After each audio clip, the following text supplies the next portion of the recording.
name is Ora Watson, and I'm 28 years old.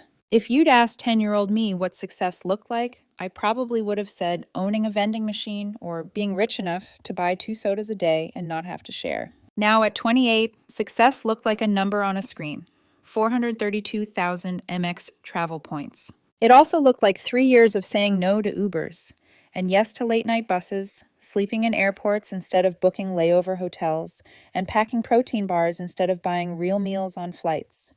Every time I swiped my card or typed in my number at the gas station, I heard that little chime in my head. Cha-ching, kid. One step closer. I never spent those points. Not once. Not for a weekend getaway. Not for a last-minute trip with friends. I had one dream. Not some influencer, Bora Bora, overwater bungalow kind of dream.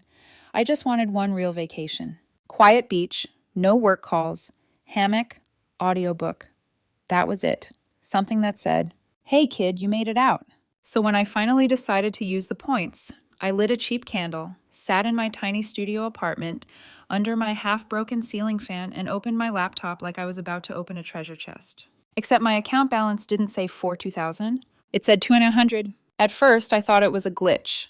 Some hacker in Belarus buying festival tickets in Tokyo or booking scuba trips in the Maldives. I felt my heart punch through my ribs as I clicked through my account history. Then I saw the itinerary. Cancun, first class, 5-star resort, spa packages, something labeled Sea Turtle Intimacy Experience, whatever the hell that meant. And the names on the trip: Mom, Dad, my sister Kelsey, her husband Brad. That's when I knew it wasn't fraud. It was family. For a second, I just stared at the screen, blinking like maybe if I didn't move, the universe would undo it. Then my vision blurred. I realized I wasn't crying. I'd just forgotten to blink. I grabbed my phone and texted Mom. Me. "Hey, did you guys use my MX points?" 3 dots popped up almost immediately, then disappeared, then came back. Mom. "Oh, honey, yes. I was going to tell you, but we figured you'd help. You never used them, and Kelsey really needed this trip. Stress is so bad for fertility." That was it. No apology, no, "Is that okay?" Just a heart emoji and my sister's ovaries as a justification for draining 3 years of my life. And they were already gone. Already sipping something coconut-flavored by the infinity pool, posting stories with those generic captions like, "Deserved?" I didn't text back. I didn't call. I just sat there in my sticky leather Amazon chair, the one I'd bought secondhand for $20, listening to the ceiling fan clack overhead and wondering when exactly I'd become the family charity fund. The one everyone assumes will chip in. Step up, stay quiet. Because this wasn't new. When I was 12, Grandma had sent me a crisp $100 bill for my birthday. I barely had time to hide it in my jewelry box before Mom knocked on my door. "Kelsey forgot her wallet at the mall," she said. "We'll just use your birthday money this once, okay? We're all family." When I was 16, I won a school essay contest. First place, $1,500. I'd already built an imaginary budget in my head, a laptop that wasn't hand-me-down, maybe driver's ed. Dad took it to fix Kelsey's used car, which I later found out she crashed while Snapchatting. When I was 18, relatives sent graduation money. My parents used it to cover Kelsey's last-minute spring break trip to Cabo after she forgot there were change fees. I stayed home and picked up extra shifts at the hardware store. Even now, I once caught Brad wearing my hoodie, the one I bought with my own employee discount. When I pointed it out, he laughed. "We're all family, sis," he said. That was the Carter household motto.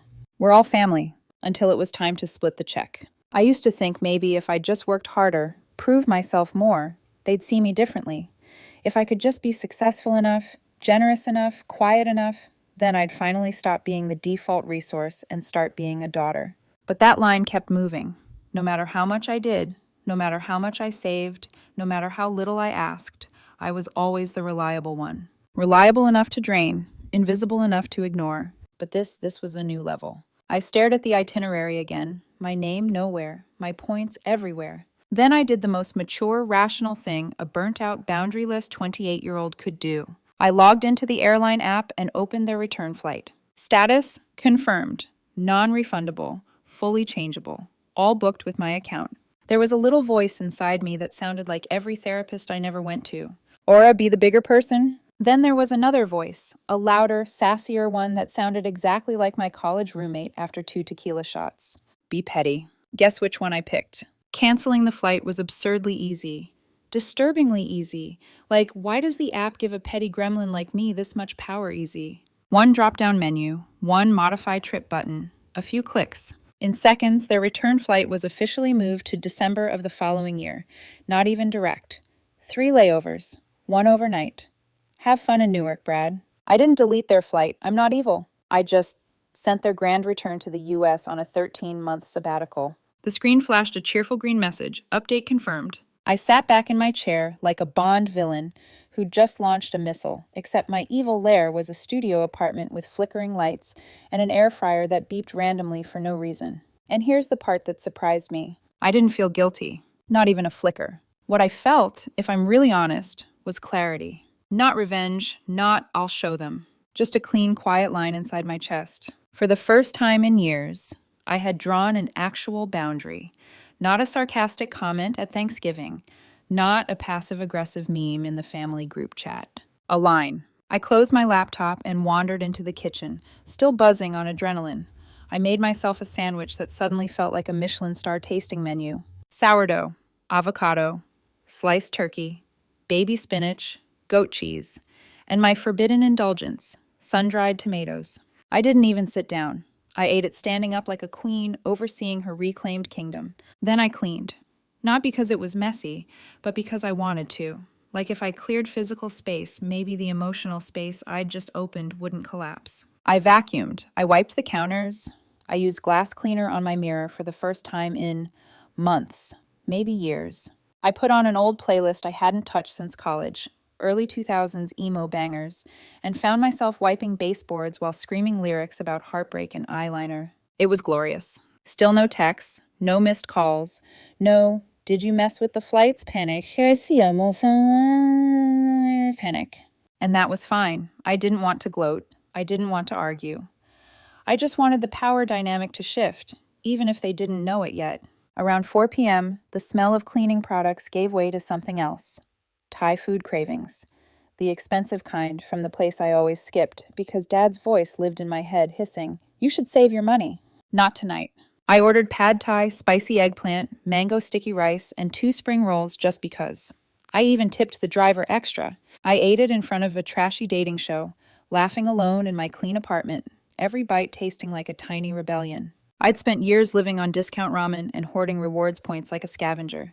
Tonight was for me. At some point between the pad thai and the sticky rice, I muted the family group chat. Not because they were blowing it up.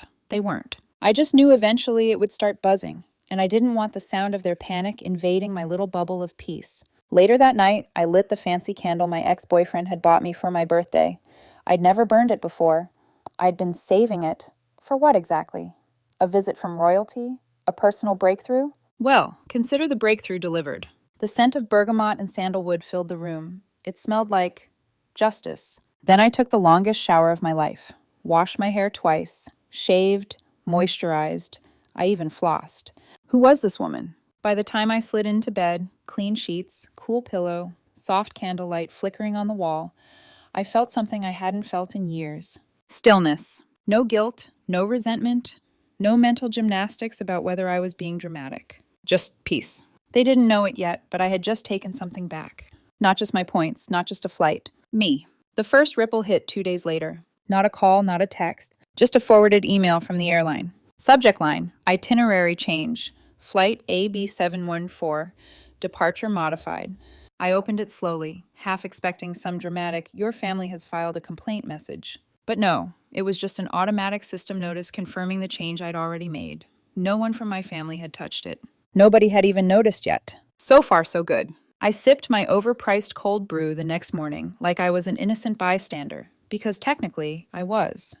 The app had asked a question. I'd clicked a button. That night, my phone lit up again. Not with calls, just Instagram notifications. Kelsey had posted another round of vacation content. Pool selfies. Couple shots with Brad, who still hadn't figured out where the camera lens was. Caption after caption about healing and deserving joy. But weirdly, almost nothing with Mom and Dad. No beach group shots, no family dinner in paradise photos. Just the occasional blurry buffet pic and one video of Dad getting sunburned while trying to paddleboard. By day 4, something shifted. Fewer posts. The usual spam slowed to a trickle. One story, late at night. A video of Kelsey's mojito. Cute little umbrella. Glittery nails. But if you listened carefully, you could hear it. Kelsey and Brad arguing in the background. His voice sharp, hers strained. The caption said, "Best trip ever." I watched it 3 times. Each time, I noticed something new. The way her smile didn't touch her eyes. The way Brad glanced at the camera, annoyed. The way her voice cracked when she said ever. And that's when it hit me. They still didn't know. They had no idea I'd changed anything. But something else, something unrelated to me, was already starting to unravel their perfect vacation. Not me. Not yet. And somewhere between their mojito fights and my quiet apartment, I realized, for once, I wasn't the one breaking myself to fix their mess. I was just watching, and the countdown had only just begun. My phone didn't buzz that night, or the next morning, or the one after that. For a family that once texted me 10 times in a row to ask if I could spot them until payday, their silence was almost eerie, but not surprising. If there was one thing the Carters excelled at, it was pretending everything was fine until it was physically impossible to keep up the act. Meanwhile, their vacation posts kept coming until they didn't. Kelsey's feed shifted from bright, over-filtered beach selfies to oddly vague updates. A sunset shot with no caption. A blurry buffet table. A boomerang of Brad holding a drink but looking irritated. And the arguments in the background of that mojito video, that wasn't a one-off. Something was unraveling, and for once, it wasn't me. I sat on my couch that morning, sipping cold brew, watching the sunlight hit the edge of my thrifted bookshelf. I'd muted the family group chat days ago, but I still checked it occasionally, just to make sure I didn't miss the moment the bomb finally went off. Still nothing. It wasn't until day 6 that the first crack appeared. A text from Brad. Brad, yo, Aura, Lil Mayo, is the airline app broken? Says we're flying home next year? Like time zone thing? I stared at the message. There it was. The beginning of the end. I didn't reply. I wanted to see what would happen next, what they would do when the reliable one didn't immediately rush in to fix their chaos. 15 minutes later, Brad. Wait for though? 30 minutes later, another buzz. This time from Kelsey. Kelsey, hey, quick question. There's like a weird glitch with our return flight. You seeing the same thing? No worries if you're busy. The fake cheeriness, the emoji diplomacy, it was almost art. Like she was asking about a lost earring, not whether she was about to be stranded in a different country with her husband who couldn't find the camera lens on his phone. I still didn't answer. Instead, I grabbed my toolkit and headed to work. I had a job to do, a ceiling fan install for an elderly couple across town. They paid me in cash and banana bread. Their granddaughter handed me a crayon drawing of a stick figure holding a screwdriver with the words, "You fixed the wind." That drawing went straight onto my fridge. Meanwhile, my phone, still on silent, was lighting up like a Christmas tree. By late afternoon, the family group chat was back from the dead. Mom, Aura, sweetie, can you check with the airline? Something is wrong with the flight. Dad, what did you do? Kelsey, we're not mad. We just need to understand what's happening, okay? This is serious. Brad, bro, like help? I sat on the couple's floral-patterned couch, munching banana bread while staring at the messages. They still thought it was a glitch, or my job to fix, or both. Not one of them considered the possibility that I had boundaries, that the constant drain had consequences. I didn't respond. That night, I got home and finally checked my voicemail. 8 missed calls, 3 from Mom, 2 from Kelsey, 1 from Dad, 2 from Brad. I didn't open a single one. I made pasta. I watched a cooking show I didn't understand. I reorganized my toolbox for no reason other than it felt good. But then 9:47 p.m., Mom sent the long message. Every family has this one, a paragraph bomb disguised as love. I opened it. Mom, I don't know what's gotten into you. We've always loved you and supported you. We're family. Yes, we use the points, but you never use them, and Kelsey really needed this. Do you have any idea how stressful things have been for her and Brad? This trip was a blessing. And now we're stranded in another country and humiliated. Is this what you wanted, Aura? I read it twice, then a third time while chewing a spoonful of overcooked pasta. Humiliated. They booked a luxury trip with my points. Never asked me. Never included me. And now I was the villain because boundaries exist? For years, they'd rewritten the narrative to paint themselves compassionate, me dramatic. 3 paragraphs in, and they were still doing it. So I sent one message, one sentence. Their own words, copied and pasted. Me. We figured you'd help. You never use them anyway. Read instantly. No reply. For a while. Then Kelsey. Kelsey. So you're punishing us? Seriously? This is your big tantrum because what? Because you're bitter? I've always defended you, even when Mom and Dad said you were ungrateful. This is honestly so sad. I stared at my phone, letting her words sit. Defended me. Like I was some stray she graciously kept sheltered.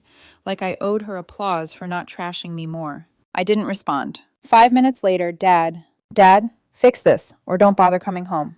That one hit like a metal door slamming shut. Home. Like that word still meant something.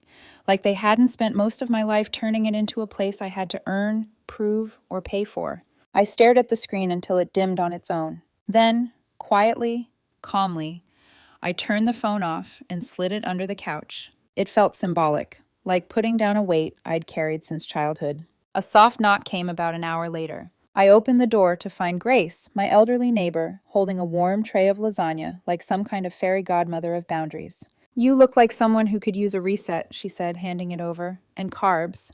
We ate on my porch, talked about her garden, her cat Steve's obsession with paper bags, the neighbor's weird wind chimes. No guilt, no blame, just warmth. Sitting next to Grace, I realized something so simple it hurt. I'd spent my whole life begging crumbs of validation from people who never saw me, while kindness stood right next door offering lasagna without conditions. Somewhere in Cancun, the Carters were still scrambling, still confused, still sure I'd fix everything. But the truth? The return flight wasn't the only route that had been rewritten. The route home had been broken long before. They landed on a Tuesday. No dramatic confrontation, no furious calls waiting on my voicemail, not even a passive-aggressive meme in the family group chat. Just silence. I only knew they were back because Kelsey posted an Instagram story of herself and Brad at baggage claim, both wearing travel pillows like neck braces and looking exhausted enough to pass for extras in a survival movie. Caption: when your dream vacation turns into a Netflix thriller but you survive. Not a single mention of me, not a single apology, not even a WTF happened. Just the curated chaos of a woman who refuses to admit her life is falling apart. I expected the explosion to come quickly. A phone call, a dramatic porch visit, a text storm, something. But instead, the Carters went quiet.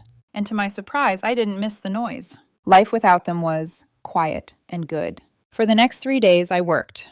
Installed a smart garage opener for a grumpy dentist with 5 cars and 0 patience. Helped Grace fix a tripped breaker. Took my neighbor's daughter out for ice cream after her piano recital. I didn't think about them, not because I didn't care, but because for the first time, I didn't have to. Then, Friday evening, Grace posted a photo on Facebook. A blurry but heartfelt shot of me on her porch, me laughing, her holding 2 mugs of coffee. Caption: proud of this one. Built everything with her own 2 hands. Even wired my whole house. No charge, just heart. Cute, harmless. I liked it and went on with my evening. But then the comments started rolling in. Grace was apparently one of those people with 1,000 old church friends and retired coworkers who lived for Facebook gossip. Comments like, "Is this your neighbor's girl? She's a good one. Heard she helped the Johnsons too. Didn't she just get that city contract for the senior center remodel?" That last one froze me, because the city contract wasn't public yet. Grace's cousin was on the city board. She must have heard, and she'd posted it before I even knew it was official. Then, ding, the Carter group chat lit up like a Christmas tree. The panic begins. Dad, city contract? What city contract? Brad, wait, are you doing commercial work now? Kelsey, OMG, is that why you've been acting all different lately? Mom, typing, still typing. Aura, why didn't you tell us such big news? We're so proud of you. Ah, there it was. Not pride, fear. Fear that I'd built something without them. Fear that I no longer needed them. Fear that their reliable daughter had slipped out of their orbit. I didn't reply. Instead, I put my phone down and went to bed early. And then I went viral, sort of. The next day, I was wiring an outdoor outlet when Grace marched over like she was delivering a baby announcement. Aura, she said, you're on TV. I nearly dropped my screwdriver. What? No, I'm not. Oh, you absolutely are. Channel 6 did a story about the senior center renovation. You look terrified. Stop fidgeting with your belt in interviews, dear. It makes you look like you're about to run away. I rushed inside, turned on the TV, and there I was, standing awkwardly in front of the senior center, holding a clipboard like it might explode. The reporter called me. Local business owner Aura Watson, empowering the community through skilled trades. My cheeks burned so hard I thought my face would melt. But I also smiled. A real one. And that's when the group chat exploded again. Dad, why didn't you tell us you were doing all this? Kelsey, OMG, I told them you were doing well, but they didn't listen. Brad, sorry, Aura, you're literally on TV. Mom, we're so proud of you, sweetheart, truly. That last one? Years too late, and still not believable. They weren't proud. They were panicking. Panicking that I'd stopped needing them. Panicking that other people valued me. Panicking that my world was getting bigger while theirs was shrinking. A few days later, I ran into Mom at the grocery store. She was staring at frozen pie crusts like they held the secrets of the universe. When she saw me, she flinched in that subtle way someone does when realizing their influence is gone. I nodded politely and tried to walk past, but she reached out, fingers brushing my elbow. Aura, she said quietly, you're really not coming back, are you? I didn't stop walking. I didn't soften my voice. I simply said, I didn't leave. I just stopped being useful. I watched her face crumble in real time. And for the first time in my adult life, I felt no guilt. The second betrayal. Sunday morning, the group chat blew up again, this time with urgency. Dad, we need to talk now. Kelsey. Aura, this is serious. Mom, can we please come by? It's important. Then a forwarded email came through. I opened it absentmindedly, and my jaw dropped. They had booked another vacation, this time to Cabo, and they tried to top up the reservation using my new points. Except this time, they couldn't, because I'd already created a new rewards account under my business LLC. New login, new card, new everything. Their attempt triggered a security lockout. Their names were now flagged for attempted unauthorized access. I sat there staring at the email, half horrified, half amazed. They weren't done using me. They just got caught by the system before I even needed to intervene. Minutes later, a text from Brad. Dude, you locked us out. Not cool after everything we did for you. I laughed so hard I literally had to sit down. Everything they did for me. Let's list, shall we? Used my contest money, used my graduation money, used my hoodie, used my points, twice. Used my labor, used my silence. And now I was not cool. I put my phone down and went for a walk. Past the community center, past the library, past the cafe where Grace had written on the chalkboard sign, "Coffee's on us, Aura." People waved to me, called me by name, sometimes hugged me, not because they needed something, because they wanted to. For the first time, I felt known, not tolerated, not used, not the family workhorse. Just me. When I got home, there was an envelope taped to my door. Inside was a letter from Mom, a long one, apologizing, explaining, excusing, begging, ending with, "I hope someday you'll come back." I folded it neatly, put it in a drawer, closed it gently. Then I opened my laptop, typed one clean sentence. "Please remove the following users from all associated accounts." I listed their names, hit send, closed the laptop. No rage, no shouting, no dramatic monologue, just closure. That night, I sipped tea on my porch as the sun went down, feeling the strange, quiet weightlessness of someone who finally chose themselves. Somewhere in a group chat, another notification pinged, then a second, then a third. And in a house across town, I imagined someone asking, "Wait, why can't we check in for the return flight?" The next morning felt unusually bright, like the sunlight itself had more room to stretch. Maybe that's what happens when the weight you've carried your entire life finally slips off your shoulders. I made coffee, fed the stray cat that sometimes hung around my porch, whom Grace insisted belonged to me now, and then I opened my phone. Not because I wanted to, but because I already knew what I'd see. The Carter family group chat was in full meltdown mode. Kelsey. Aura, please answer. The Cabo trip is ruined. They said our names are flagged? Mom, we need to talk about this in person. Please let us come over. Dad, we can fix this, but we need to know what you did. Brad, bro, I'm begging. Unlock the points. We can talk after. It was almost poetic. They still thought I held the key to their escape plan, as if my silence was the problem, not the years they spent using me like a family credit card with no limit and no gratitude. I put my phone face down, let it buzz until the battery drained itself. I refused to let their panic interrupt my peace. The knock on the door. Sometime that afternoon, around the golden hour, there was a knock on my door. A soft one. Not the frantic pounding I expected, not the open up demand Dad usually led with. Just a timid tap, like someone unsure they deserved to be here. I opened the door a crack. Mom and Dad stood on my porch. Kelsey and Brad sat awkwardly in their car at the curb, like backup reinforcements waiting for a signal. Mom held something behind her back. "Hi, sweetheart," she said, voice too light, too careful. "We just want to talk." I stepped outside and closed the door behind me, not rudely, but clearly, a boundary with hinges. Mom revealed what she was hiding. A tray of lemon bars. She forced a smile. They're homemade, she said, like Grace's. I blinked. I honestly wondered whether she knew how transparent that was. Are you copying my neighbor now? I asked. Her face flushed. No, it's not like that, Aura. She inspires me. Inspires her? To bake her way into forgiveness? I didn't take the tray. Instead, I leaned against the porch railing while she sat in the chair Grace always used when she dropped off food and gossip. Dad stood stiffly beside her, like a man waiting for a verdict. Mom inhaled deeply. Aura, we didn't come here to fight. That was a first. We came to understand, she said. That was new, too. She fiddled with the lemon bar tray. Your sister has been struggling, with everything. And we thought you'd help, I finished for her. Her eyes flickered. Yes. You never asked, I said. Mom's throat bobbed. We just assumed. You've always been so reliable, so generous. We never expected you to. She paused, searching for a word that wouldn't make her the villain. Dad supplied it anyway. Punish us. There it was. The truth behind every sugar-coated text and shaky apology. I shook my head. I'm not punishing anyone. Then what is this? Dad snapped. I met his eyes. Protecting myself. That shut him up. For the first time in my life, my father looked unsure. Mom's voice softened. We've always been able to count on you, she said. We didn't think you'd actually let us. Face consequences, I asked. She blinked hard. We didn't mean for it to feel like that. I know, I said. Tent doesn't erase a pattern. Silence settled between us. Thick, heavy, honest. Mom looked down at the lemon bars. These were your favorite, she whispered. No, I said gently. They were Kelsey's. Her breath caught. I watched the truth hit her like a wave. How little she actually knew me beyond the ways I was useful. I'll let you know, I said softly, when I'm ready to talk. Mom nodded, eyes wet. Dad looked away.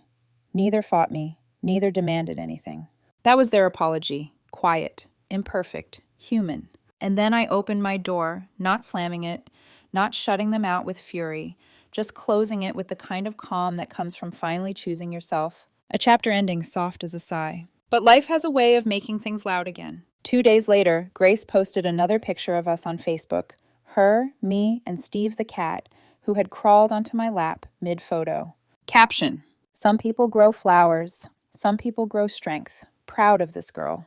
And the comments, the comments. Bless those church ladies. Is that the young woman from the news? She's doing such good work for the community.